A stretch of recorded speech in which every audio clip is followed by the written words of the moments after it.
Nation in Conversation, proudly brought to you by AFGRI, Fort Knox, Hinterland, Monsanto, Nedbank, NWK and Senvis.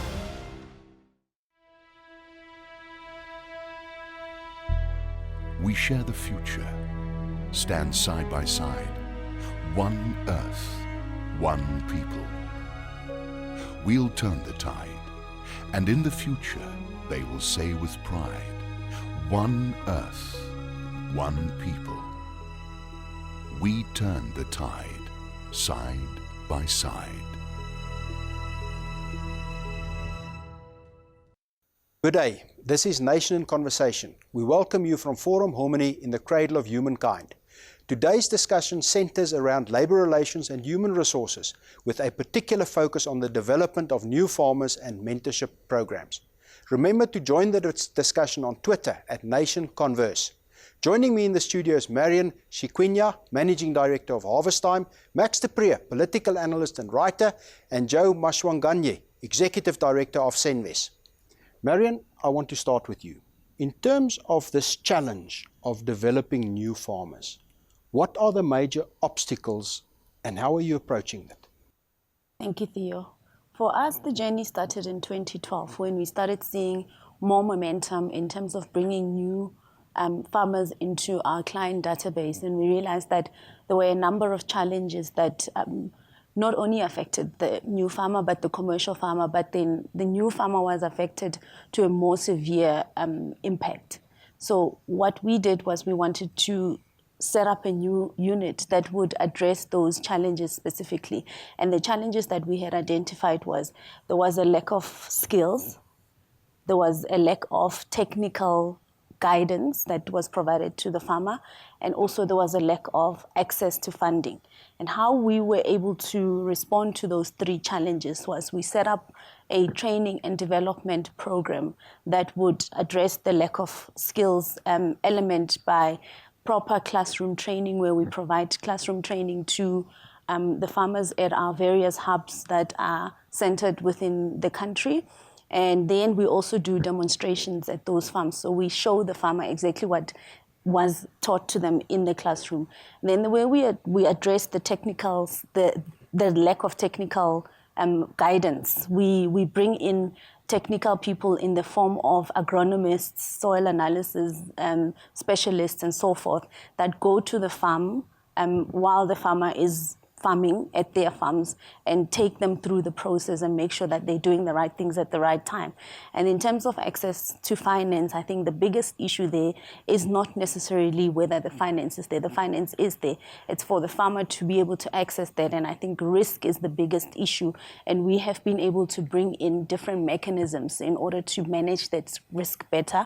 And the other two elements that I've touched on also are geared towards mitigating that risk, and we were able to therefore give more finance to these new farmers.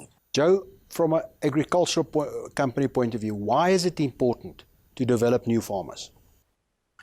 Yeah, I think it's important from two perspectives. The one relates to the national transformation imperatives, that it's necessary that the majority of the people in the population get involved in the mainstream of the economy, and agriculture is a very critical aspect of our economy. The second one is from an employment point of view, as well as building new businesses. It is necessary to actually make sure that new up-and-coming young people get involved in the sector and get involved in producing the food that we all need. So it is a way of creating opportunities for everybody in the nation so that people can become economically active. Max, I want to turn a bit to the political imperative in terms of transformation that Joe alluded to. This is something that we have to get right. Why? Well, there's the big factor is the emotional impact of land.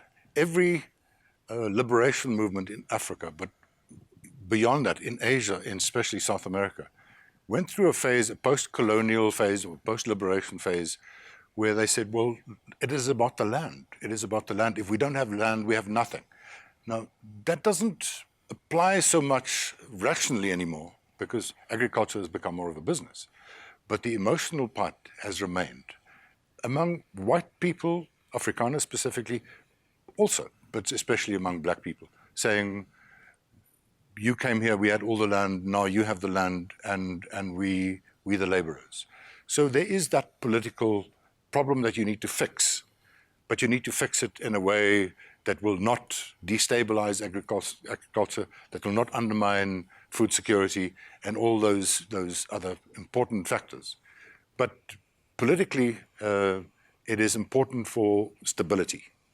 There are large numbers of people who would want to get involved in either smallholder farming or medium and big farming, and we're not getting there yet.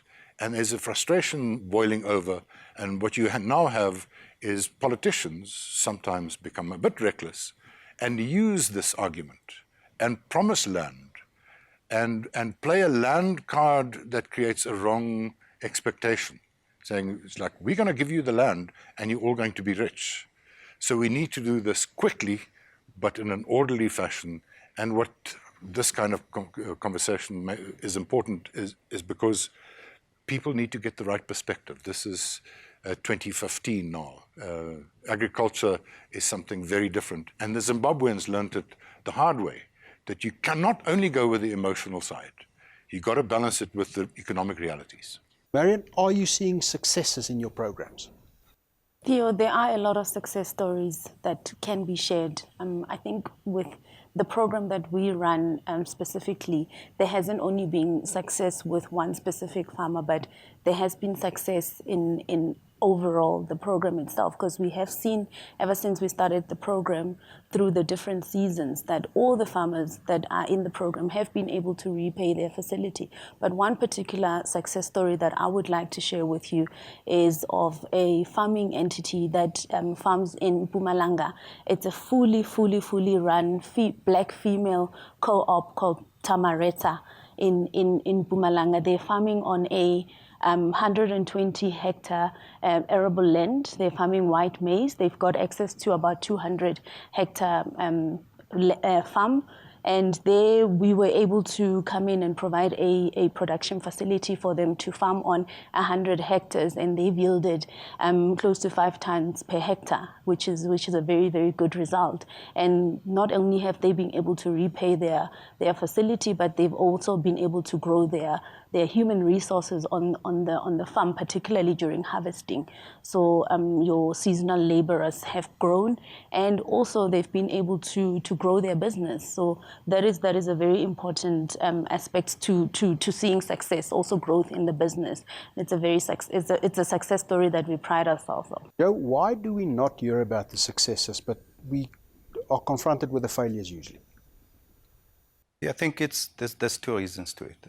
One is we probably don't talk about it more. We don't publicize the things that we are doing. And largely because we try to get the balance between we're doing this for the right reasons. So it's not for publicity reasons, but you miss an opportunity there to actually make the whole nation aware of the successes that we have. The second reason, I think, is that like any other small business development, the challenges faced by the farmers are the same. You know, for every 10 or so business people that that get started, you will have 2 or so that succeed. And we tend to focus more on the 8 that have not succeeded, and we don't pay much attention to the 2 that have succeeded. So it's something that we, together with the media, have to put a lot of attention to and make sure that we talk more about it. After the break, I want to focus on the fact that we actually have a history of successful black farmers in Southern Africa. Nation in Conversation will be back after the break.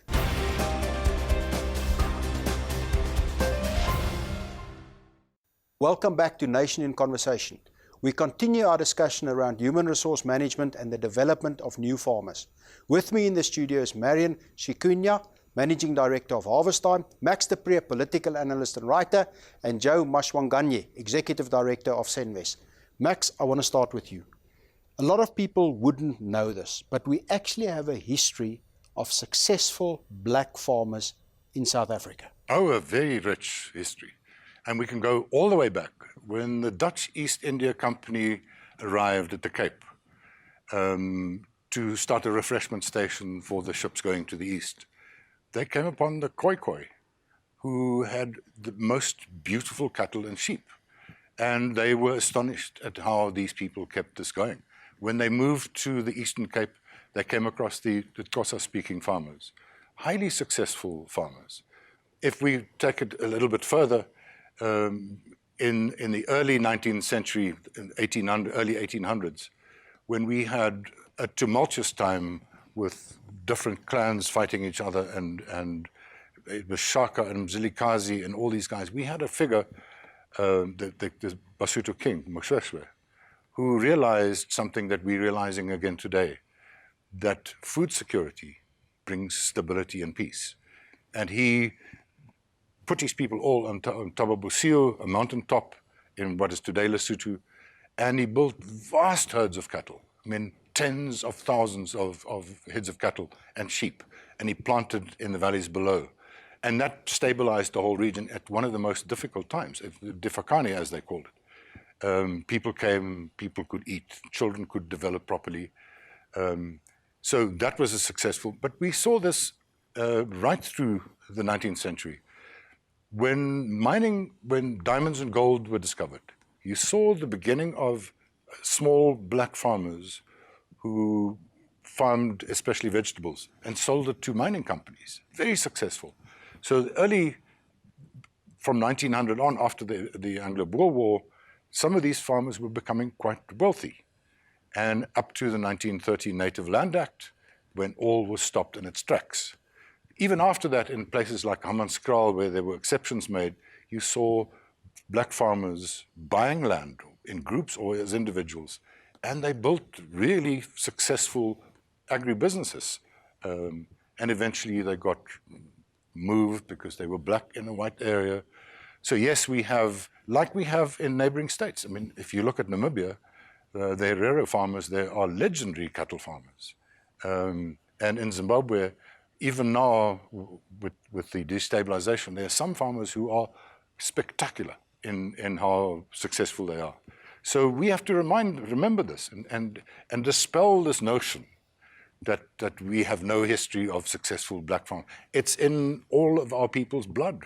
We have a natural ability. But that also brings in the emotional element you alluded to. Yeah, that older people remember this. Younger black people, younger white people, colored people live in the cities. I mean, this is what we got to remember. We are 66, 67% urbanized. So the agricultural thing has lost a little bit of its luster for these guys. They're interested in cars and jobs and cell phones and good clothes and going up in the job market. But in the back of the mind always is my people's land, the land of the ancestors. And Afrikaners should recognize this as something that we had gone through also in the last 2 or 3 generations, that connection with the family farm. Now, it's fading out slowly, but it's still a very strong emotional argument. And maybe then we should be very honest about the question. The big question in my mind now is whether the communal land should be transferred to full ownership by the people who live there. Because I've seen this in Ethiopia, I've seen this in Ghana, I've seen this everywhere, where you start with a very successful model of smallholder farmers and keeping people on the land instead of the rapid urbanization. And then after a generation, people say, well, I'm not building terraces, I'm not looking after the soil, I'm not planting trees, because it's not my land. The chief can chase me off tomorrow, or the king can have me removed. And this is the debate for the next 5 years. Government seems to be going the other way.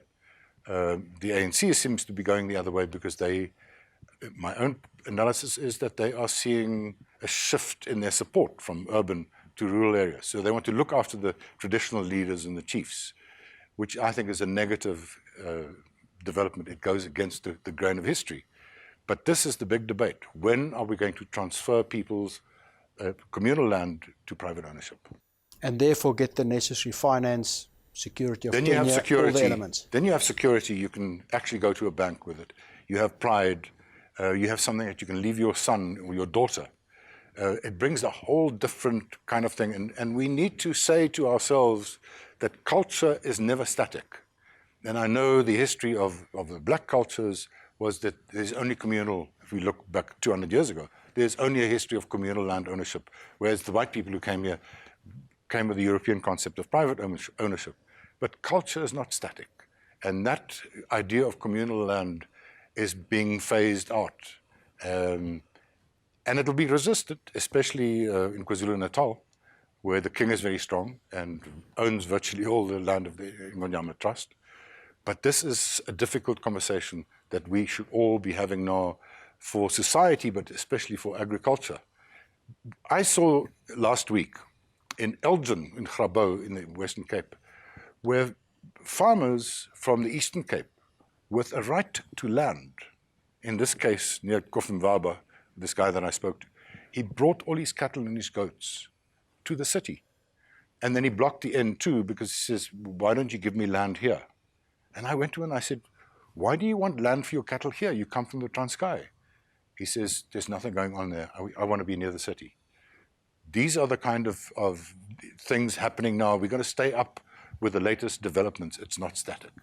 Joe, there's a big difference between yields on productive commercial farms and yields on more, let's say, traditional ways of farming. And that must be an opportunity that Max alluded to. Yes, it is a big opportunity. Farming has become very technologically advanced. In big farms, commercial farmers have very high yields, depending on where they're located. It could be anything between 8 to 12 tons per hectare. In smaller farmers and developing farmers, it could be anything between 2.5 to 5 tons per hectare. But the other difference also is that big commercial farmers use precision farming in their farms. They use mechanization that is highly advanced. And small farmers still use very old kind of mechanization. And in that space, I think there is a lot of opportunities to get involved and develop, to come up with innovative solutions that will bring the developing farmer to those high levels of yields that commercial farmers are at. And over time, that technology will become accessible and affordable. And that's the space that we're actually looking at. After the break, I want to focus on the future. Nation in Conversation will be back after the break.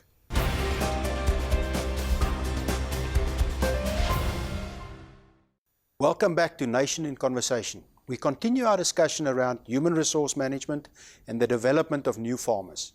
With me in the studio is Marian Siquinya, Managing Director of Harvest Time, Max de Pre, Political Analyst and Writer, and Joe Mashwanganye, Executive Director of Senmes. Max, I just want to start with you in terms of the relationship between the farm owner and the worker.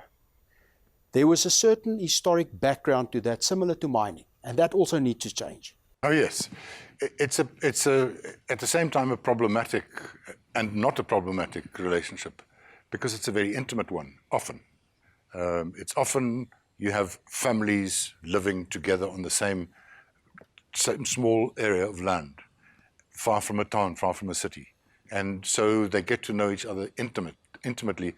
Unlike a mine or a company where the worker is there from 8 to 5. So that brings potential for a better relationship, but it also brings potential for more conflict. So it needs to be a healthy relationship. The International Labour Organization just brought out a report on South African agriculture and labour a month ago. And they make the very strong point about the interdependence between workers and farmers. And one of the points they make, for instance, is they say farmers actually need 150 rand a day, unlike the 120 minimum. Farm workers. Farm workers need 150 rand a day instead of the 120, which is the minimum wage at the moment. And then they add, but most farmers can't afford it. So there is that interrelationship. And the interrelationship also goes for the middlemen, the people who buy the product. So all those things need to be in harmony. But a lot of white farmers today, if you ask them what is your biggest problem, he would talk about security. And farm security, the quickest solution to farm security is for a close, loyal relationship between farmer and workers. That the whole farm becomes a bulwark against attacks. And that it needs to be a community asset for everybody involved. Absolutely. And they need to make sure that that asset is secured for them. Yeah, and that means also farmers need to look after the children of the farm workers. And as the workforce on farms diminish, and it will inevitably with mechanization and bigger farms and so on, the responsibility of farmers to look after the education of the children, because that creates a sense of security and happiness among their parents. It makes for happier workers, and it's also a responsibility that you have to the nation, is where you can look after your workers and their children's education and health. So good food, all those things are broader things that farmers are beginning to realize is a special contribution that they can make to South Africa. Marion, if you look at the future, the next 5, 10, 15 years, how do you see that? I think if we look at the various challenges that we are faced with now, particularly climate change, which doesn't only affect the new farmer, but also the commercial farmer, I'm looking at the future having more research and development initiatives, more innovative ways of combating the effects of those challenges, our less reliance on resources, water resources, electricity, energy, and so forth. So innovation, and more innovation in the future in the agri space. And then also I think more of a coordinated effort by all stakeholders within the value chain in terms of addressing the issues that the commercial farmer of tomorrow is facing. Also public-private partnerships, the government coming to the party and really joining hands with the private sector. We are already doing a lot, and we are waiting for government to come and partner with us and say, this is how much more we could do. So that's what I'm seeing the future to be, more collaboration. If we talk about, and Miriam noted it, the value chain, sometimes we get stuck in one portion of agriculture, but if you look at the whole value chain, there is various elements, and it becomes a very professional chain from start to finish. If you sketch that, what's the skills and opportunities involved in that value chain? Sure, Theo, there's quite a lot of opportunities. If you look at the whole agricultural value chain, I think you will start from provision of inputs. So there's manufacturing of inputs in terms of seeds, fertilizer, chemicals that comes into primary agriculture, where farmers then have to plant that seed, chemicals that they use for their crop, medicine for livestock and feed for livestock and all of those. And then most of it will then move to storage, some form of storage, be it grain storage or potato storage or whatever it could be. And then it goes into processing. And then it goes on to the end user. So you talk of farm to table, but there's actually other things that gets done even before it gets to the farm. There's a lot of skills that gets involved in there. There's plant pathologists, there's researchers, there's agricultural economists, there's innovation. There's a lot of ICT in agriculture. And innovation creates opportunities, creates access, it creates affordability, it creates efficiency. There's commodity traders in agriculture. There's processors in the factories. So there's a whole lot of opportunities that people can get involved in. Max, a last word from you. Are we going to get this transformation right before it becomes an emotional debate? I'm afraid the signs are not good. I think there's a surprising pragmatism and willingness on behalf of the commercial farmers to embrace the concept of rapid transformation and redistribution and establishment of new farmers. I think government is caught in an ideological debate and in catching votes. They're playing up to to the left, where this is an emotional thing already, with especially the EFF that says, take all land away right away now, immediately. So a bit of a problem there. And I think immediately we're going to see one problem. We're going to have 100 to 200,000 people laid off from mines and steel plants and manufacturing in the next 18 months or so. What will we do with those people? They will be going back to mostly the Transkei and elsewhere. We need to involve them in agriculture because it's the only thing we really have to get them to at least look after themselves and their families. Otherwise, it's going to be hardship on a grand scale, and it could lead to destabilization. So there's not enough time to engage in ideological debates. We got to do this very quickly. And there are some minds in government that agree with us, and they are becoming more pragmatic as we speak. Thank you very much. Thank you all for your contribution. I think it was an interesting debate. It's certainly a debate that's in the interest of all South Africans to resolve amicably and to maintain food security for the long term. Thank you for taking part in Nation in Conversation. Visit our website, nationinconversation.co.za, and follow us on Twitter at NationConverse. Please join us again as we continue with these discussions. From me, Theo Foster, goodbye. Nation in Conversation, proudly brought to you by AFGRI, Fort Knox, Hinterland, Monsanto, Nedbank, NWK, and Sendes.